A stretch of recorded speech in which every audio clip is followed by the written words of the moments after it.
కదా. ఎలా అప్డేట్ అనేది జనరల్ గా మీరు అసలు తపన ఉండాలి, నేర్చుకోవాలనే తపన ఉన్న మనిషికి నేర్చుకోవాలనే తపన లేనప్పుడు వాడు చచ్చిపోయిన శవంతో సమానం. దట్ ఈస్ క్యూరియాసిటీ అంటారు. You have to have a curiosity, like a child like curiosity. Every human being ఒక చైల్డ్ లైక్ క్యూరియాసిటీ ఉండాలి. చిన్నప్పుడు మనం ఫ్యాన్లో వేలు పెడతాం, టేబుల్ ఫ్యాన్లో, సో క్యూరియాసిటీ అది ఏమవుతుంది, వేలు పెడితే చూద్దాం పుట్టుకుంటుంది, ఇంటూ వచ్చి మన తండ్రి నాన్న అమ్మ దెబ్బేస్తారు, దాంట్లో వేలు పెడతాం. ఆ గడపలో తలుపులో చేయబెడతాం వెళ్ళి పుట్టుకుని, వాళ్ళైతే ప్లగ్లో వేలు పెడదాం అనుకుంటాం. అదే క్యూరియాసిటీ, అది సైకలాజికల్ ట్రేట్. సో అదే క్యూరియాసిటీ మనం ప్రతిరోజు ఉండాలి. మనకి కొత్తది టీవీ ఉంది, ఈ టీవీ ఏంటండి, ఇది కంపెనీ ఏంటి, ఇది రిమోట్ కంట్రోల్ వాడచ్చు, చేతితో ఇలా తిప్పుకోవచ్చు నాకు అనిపించింది లోపల రాగానే. ఇదేంటిది, పెన్ను పెట్టి రాయొచ్చు దీని మీద, ఏంటిది అనిపించింది నాకు. ఆ క్యూరియాసిటీ ఉండాలి. ఇప్పుడు నేను లోపలికి వచ్చిన ఫ్రేమ్ ఎలా ఉంది అని అడిగాను, నా చెవులేని బర్న్ అవుతుంది అని అడిగాను. That's kind of a curiosity. అది తెలుసుకోవాలి, దాని మీద మనం అనాలిసిస్ చేసుకోవాలి. జరుగుతోంది, ఒకటి జరిగింది, మొన్న ఏదో తుఫాన్ వచ్చిందండి అని తెలుసుకుంటే సరిపోదు. తుఫాన్ వస్తే ఏమవుతుంది, పంటలకి ఏమన్నా అవుతుందా, ప్రజా జీవనం ఏమన్నా అవుతుందా, గవర్నమెంట్ దానికి ఏం చేస్తుంది, గవర్నమెంట్ కరెక్ట్గా చేస్తుందా లేదా, ప్రజలు ఎలా ఇబ్బంది పడ్డారు, ఆ రోజు నీళ్ళు ఇంట్లోకి వచ్చేస్తే వాళ్ళు ఎలా వాళ్ళ పిల్లల్ని, వాళ్ళ బట్టల్ని, వాళ్ళ సామాన్ని కాపాడుకున్నారు, ఎలా ఉంటుంది అని ఊహించుకోవాలి. అనాలిసిస్ అవుతుంది. న్యూస్ తీసుకోవటం, దాన్ని అనలైజ్ చేసుకోవటం, దాని మీద మనం ఒక నిర్ణయం తీసుకోవటం. Should I continue the answer? Please sir, you can. Intelligence అంటే ఏంటి, ఆర్టిఫిషియల్ ఇంటెలిజెన్స్ అంటే ఏంటి చెప్తా. ఈ విషయంలో ఇంటెలిజెన్స్ అంటే ఏంటంటే, ఫస్ట్ ఇన్ఫర్మేషన్ని మెమరీలో స్టోర్ చేసుకోవటం. ఇప్పుడు మీ పేరు ఉంది, నాకు మీరు నా పేరు శ్వేత అని చెప్పారు, నాకు గుర్తుపెట్టుకోలేదు అనుకోండి, నాది బుర్ర తక్కువ వేదనే కదా, నేను బుర్ర లేదనే కదా. బుర్ర తక్కువ అని ఎందుకు అంటున్నారు, బుర్రలో పెట్టుకోవచ్చు కదా పేరు, అంటే బుర్రలో స్టోరేజ్, దాన్ని మెమరీ అంటుంది. ఆ మెమరీ తర్వాత అది అక్కడ ఉంటే ఉపయోగం లేదు, మీరు కనపడంగానే శ్వేత అని అలానే నేను అంటే మెమరీని మళ్ళీ తిరిగి తీసుకొచ్చే కెపాసిటీ ఉండాలి నా బుర్రకి. దాచుకోవటం, దాచింది తిరిగి ఇవ్వటం. ఆ తర్వాత మూడో స్టెప్ ఏంటంటే దాన్ని అనలైజ్ చేయటం. ఆ స్టోరేజ్, శ్వేత అంటే ఎవరు, ఈ ఇక్కడ అమ్మాయి యాంకర్ ఏ టైం నుంచి ఏ టైంకి వస్తుంది, మనం అప్పుడు వెళ్ళాం కదా, ఇలా క్వశ్చన్ అయితే ఇలా అనలైజ్ చేసుకోవటం. ఆ ఫోర్త్ స్టెప్ ఏంటంటే డెసిషన్ తీసుకోవటం. శ్వేత ఫోన్ చేస్తే ఫోన్ ఎత్తాలా వద్దా, సాగుకొడుతున్నాము, ఇప్పుడు ఫోన్ చేస్తే గంట మాట్లాడుతున్నామో, సొల్లు మాట్లాడుతున్నాం, అమ్మో శ్వేత మంచి అమ్మాయి, కాసేపు మాట్లాడలేదు, ఎందుకు ఫోన్ చేస్తున్నావు, ఊరికే ఫోన్ చేయదు అనే డెసిషన్ తీసుకోవటం. ఈ 4 కలిపితే ఇంటెలిజెన్స్ ఉంటుంది. ఈ 4 ఉంటే దాన్ని ఆర్టిఫిషియల్ ఇంటెలిజెన్స్ ఉంటుంది. Memory, retrieval, analysis and decision making. దీన్ని ఆర్టిఫిషియల్ ఇంటెలిజెన్స్ అంటారు. ఇదన్నీ మనిషికి ఉంటేనేమో వాడు బుర్రనోడని ఇంటెలిజెంట్ పర్సన్. సో ఒక రైటర్ ఇంటెలిజెంట్గా ఉండాలంటే వాడికి మెమరీ ఉండాలి, ఆ మెమరీని తిరిగి తెచ్చుకోవాలి, దాని తర్వాత అనలైజ్ చేయాలి, ఒక డెసిషన్ తీసుకోవాలి. ఇది కాన్స్టెంట్ ప్రాసెస్, అప్డేట్ అవుతూ ఉంటే బతుకున్నంతకాలం రైటర్గా ఉంటాం. ఇంటెలిజెన్స్, ఆర్టిఫిషియల్ ఇంటెలిజెన్స్, అసలు ఏమన్నా చెప్తున్నారు, ఆర్టిఫిషియల్ ఇంటెలిజెన్స్ కంటే బాగా ఎక్స్ప్లెయిన్ చేస్తున్నారు. ఇంటెలిజెన్స్ గురించి చాలా అద్భుతంగా చెప్పారు కానీ, బట్ నిజంగా చెప్పండి, ఇండస్ట్రీలో ఇంటెలిజెన్స్ అనేది వర్కౌట్ అవుతుందా, లక్ అనేది వర్కౌట్ అవుతుందా? ఇంటెలిజెన్సే వర్కౌట్ అవుతుంది, లక్ అనేది లేదమ్మా. లేదా? లక్ అనేది లేదు. ప్లాన్ ఉంటే లక్ లేదు. ప్లాన్ ఉండాలని చెప్పే కదా నేను, ఎవరిని కలవాలి, వాళ్ళనే ఎందుకు కలవాలి, వాళ్ళని ఎలా ప్రసన్నం చేసుకోవాలి, వాళ్ళు చెప్పిన పనిని మనం అవకాశంగా తీసుకుని ఎలా డెలివరీ చేయాలి. అది ఫ్లాప్ అయినా సరే, అది వర్క్ ఫెయిల్ అయినా సరే, నువ్వు పెట్టిన ఎఫర్ట్, నువ్వు చెప్పిన ఎఫర్ట్ కనుక నచ్చితే నీకు మళ్ళీ పనిస్తారు. ఊరికే సక్సెస్ అయిపోతే పని ఇవ్వరు, ఇక్కడ ఎఫర్ట్కి పనిస్తారు, సక్సెస్ కాదు. చాలా కష్టపడ్డాడండి అంటే, చాలా మనసు పెట్టాడండి, రాత్రింపగళ్ళు దాని మీద కుస్తీ పడ్డాడు, దాన్ని ప్రాణమంతా పెట్టాడు, పోయిందండి, ఫ్లాప్ అయింది కానీ, బట్ బాగా కష్టపడ్డాడండి అంటే గౌరవిస్తారు. ఊరికే సక్సెస్ వచ్చిందన్న కూడా గౌరవించండి. చెప్పారు కదా 2-3 హిట్లు వచ్చి వెళ్ళిపోయారు అన్నారు కదా. ఊరికే రావటం వేరు, కష్టపడి యుద్ధం చేయాలి పని మీద. అలా ఉన్నవాళ్ళు అందరూ, అందువల్ల ఇంకా లక్తో సంబంధం లేదు కదా. నిజం.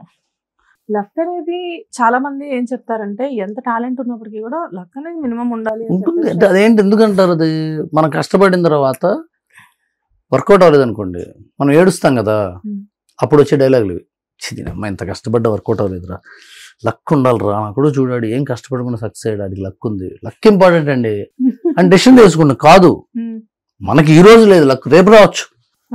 కానీ వర్క్ కంపల్సరీ కదా, ఇక్కడ పని చేయాలి అప్పుడు పని చేయాలి.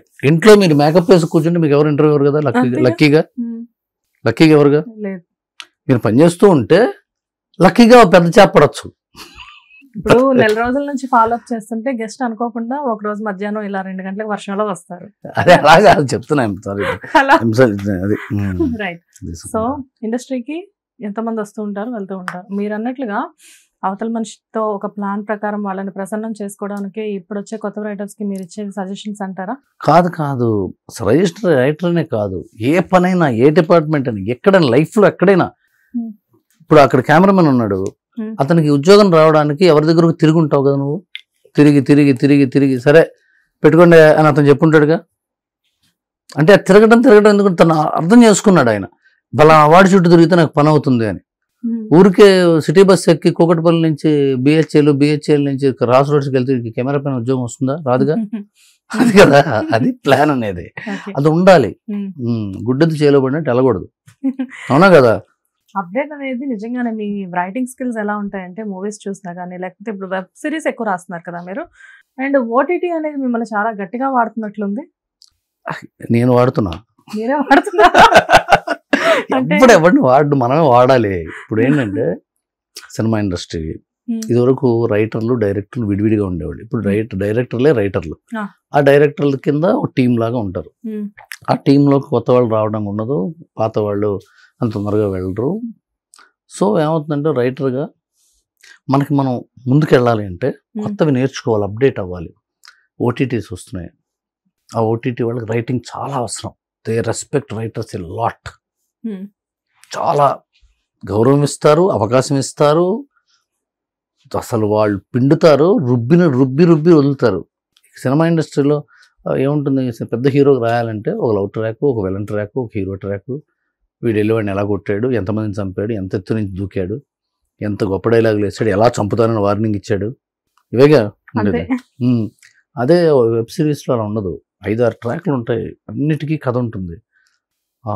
ఒక న్యూ రైటింగ్ స్కిల్ అది వెబ్ సిరీస్కి రాయటం అనేది, pure writing skill, new and pure.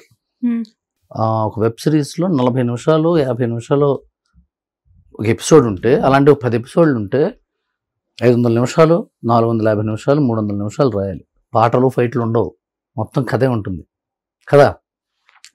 ఆ కథ రాయడానికి ఎంత కష్టపడాలి, ఎంత కృషి చేయాలి, అసలు న్యూ ఎక్సర్సైజ్ అది. అందుకని వెబ్ సిరీస్లు చూస్తుంటే మనం షాక్ అయిపోతాం, స్టన్ అయిపోతాం కొన్ని వెబ్ సిరీస్లు చూస్తుంటే. అందుకనే సినిమాల కంటే ఇవి బాగున్నాయిరా అనిపిస్తుంటుంది అప్పుడప్పుడు. నేనైతే ఎక్కువ షాక్ అయిన వెబ్ సిరీస్ చూసింది రానా నాయుడు అండి.